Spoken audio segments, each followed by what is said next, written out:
Hello, everyone, and welcome to our third and final installment into our Asia River Cruising webinar series. Today, we will be covering off on Laos and Northern Vietnam. For those who don't know me, my name is Nissa.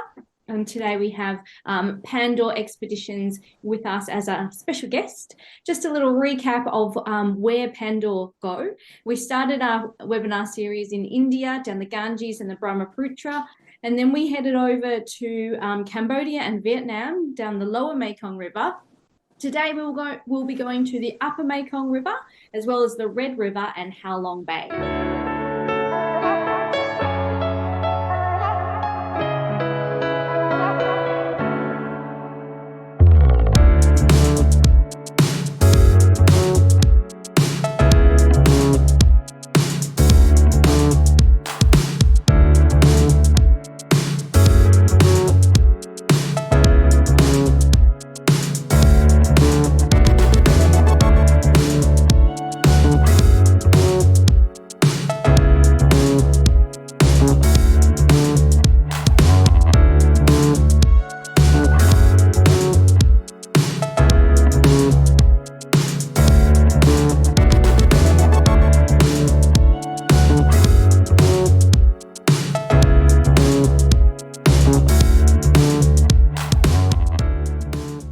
Hello, thank you, Nissa. So I'm James, I'm from Pandaw, and we're happy to be on this third and final webinar series that we're doing with Wild Earth Travel. So as Nissa said, this one's based on the Upper Mekong through Laos and Thailand, as well as the Red River and Halong Bay in northern Vietnam. So just a quick background, Pandaw has been operating on these rivers around Asia for over 28 years now. We've been sort of pioneering these routes for many years, and we think we're still operating some of the best and most unique itineraries that you can find on the rivers of Asia. Our ships are pretty unique. If you've done river cruising around Europe, you may be kind of used to those kind of ships. Ours are very different. We like to call our vessels expedition ships rather than river cruising, and this is kind of a feel why. You'll never really feel like you're on a hotel when you're on one of our ships. It's very much an outdoor experience and an adventure on the rivers.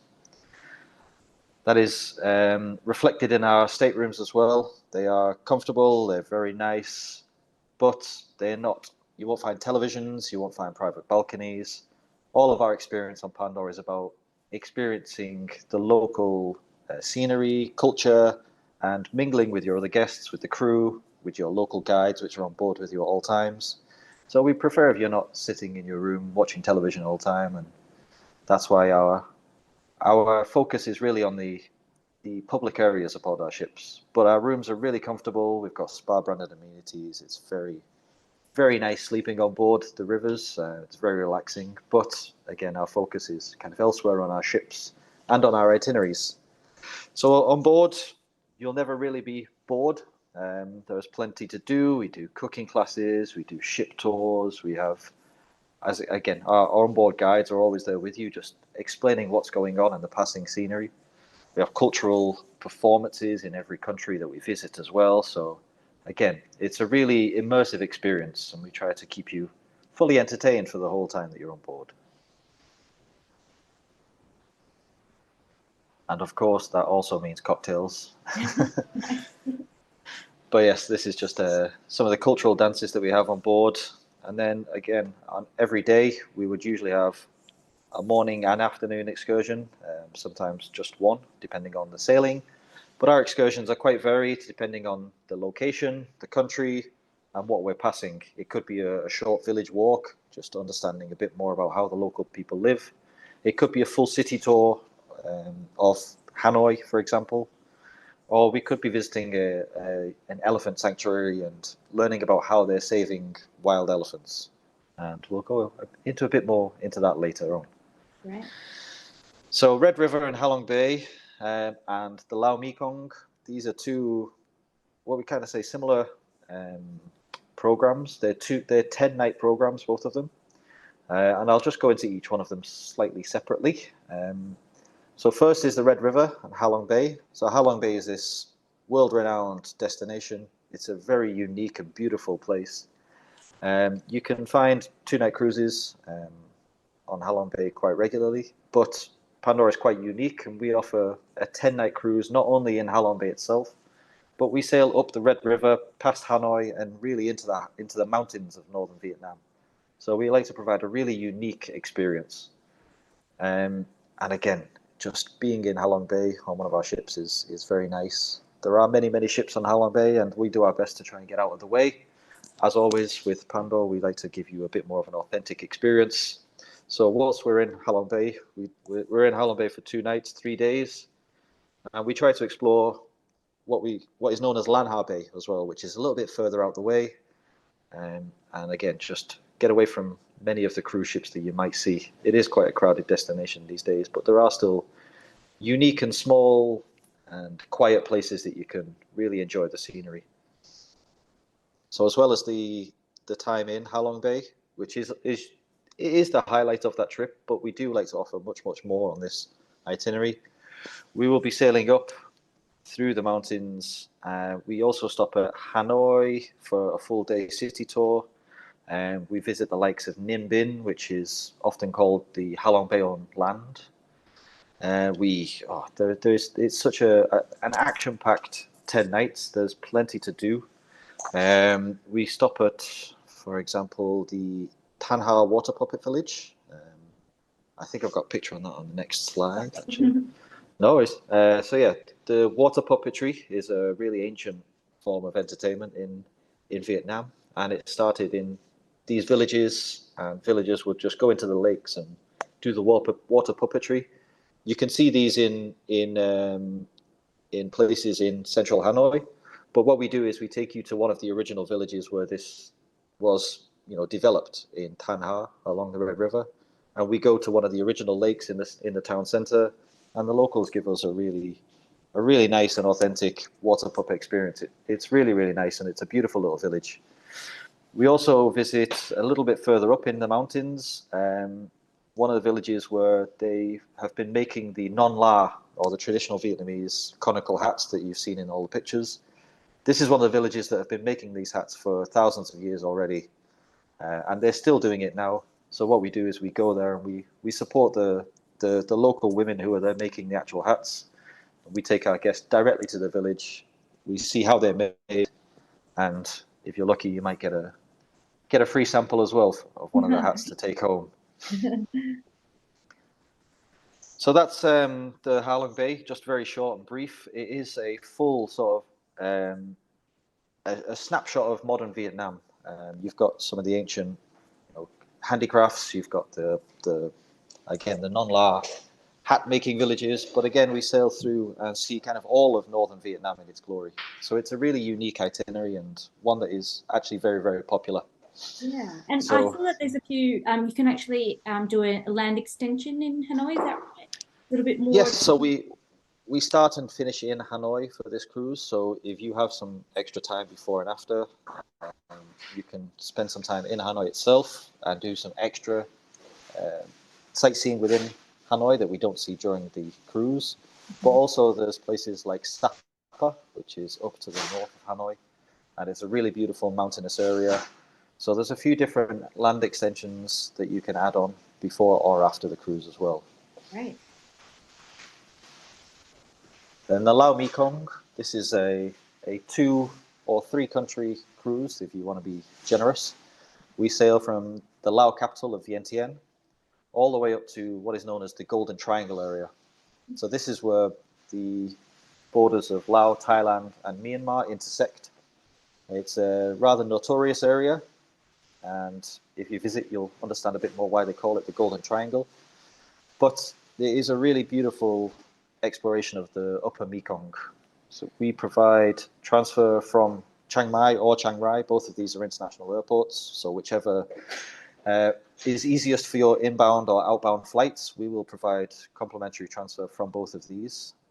We sail from a place called Chiang Kong in Thailand, up on the Mekong River. And we sail all the way down, stopping at small rural villages in Laos. We stop for 3 nights in Luang Prabang, which again is a UNESCO World Heritage City and an absolutely beautiful place. And we sail all the way down through to Pak Lai and onto Vientiane. Um, this is honestly one of my favorite destinations, and one of our favorite cruises that we do. Luang Prabang itself, we stay for 3 nights because it is such a beautiful city and there's so much to offer.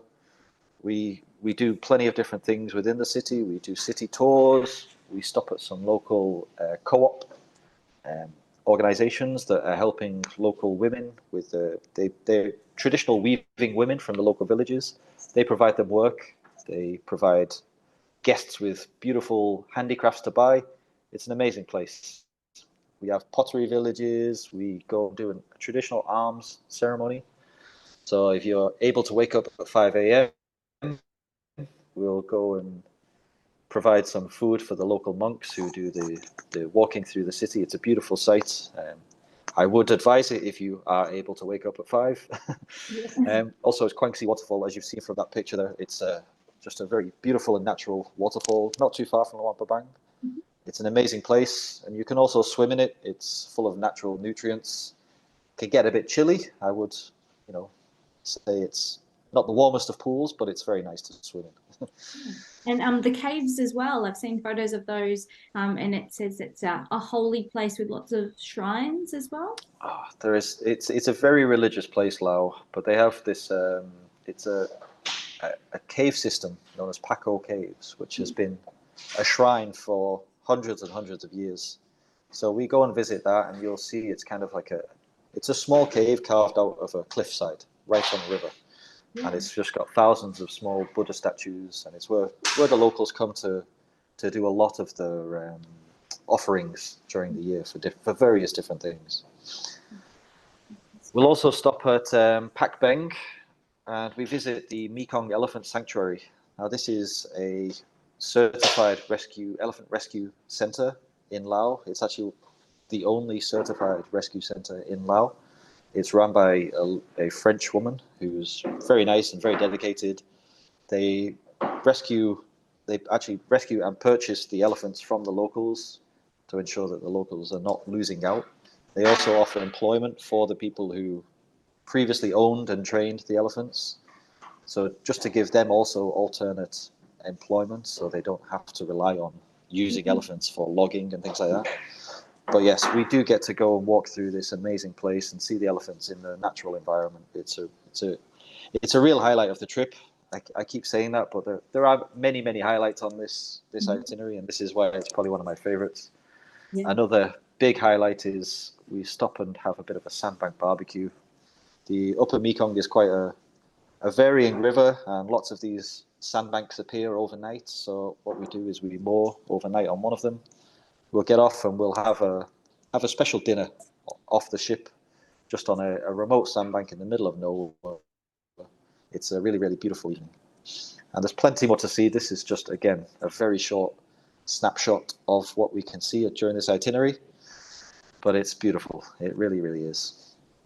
And the good thing is, if you can't decide which of the two itineraries that you want to go on, we do offer a combination cruise where you can do both of these in one, what we call a once-in-a-lifetime trip. So it's a 21-night tour.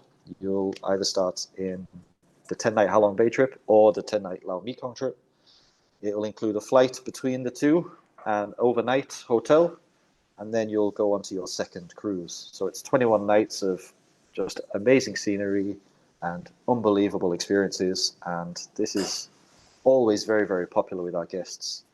So we've actually just released some new dates this weekend. So if you are interested in this combination, we have new dates up for this available. And you can contact Nissa or the team at Wild Earth or your local agent to find out more about that. Fantastic. And as always, we like to think we're one of the most single-friendly operators on the rivers. We have plenty of no single supplement dates. If you have a date and you're a solo traveler and it maybe isn't even a single supplement date, please get in touch, and we're always happy to work something out with you and welcome single travelers. Right. And I think that's it. So yeah, thank you very much for your time, and we hope to see you on board very soon. Yeah, no, it looks wonderful. I know doing my own research, I saw that there are a few other extensions that you can do with the Laos itineraries, such as the hill tribes of northern Thailand and also Chiang Mai. Do you have a little bit more information about those? Yes, so up in this mountainous region of the Golden Triangle, northern Thailand and Laos, it's inhabited by many hill tribes or ancient, essentially peoples that have migrated from many different areas, and they've got their own unique cultures and customs, and each village will has maintained that culture and custom. It's very extraordinary. Mm. So what we offer is a hill tribes of northern Thailand tour, essentially. So once you can either do this before or after your Laos Mekong cruise. We'll start in Chiang Mai and we'll visit. There's plenty. I actually did this trip myself last month, and we saw many tribes and many villages. It's a really amazing place. The scenery as well, right up in the mountains of Thailand. You get some amazing views. You meet some of these local tribes people, the heads of the villages. You understand their customs and cultures a little more, which are very varied and very unique. So it's a really good and interesting cultural immersion Yeah. experience. It's beautiful. Right. And Chiang Mai itself, I know I've been there. It's almost like an old fortress town. Wonderful markets. Also, Doi Suthep, the temple on the hill, is something that you can obviously add on to your trip as well.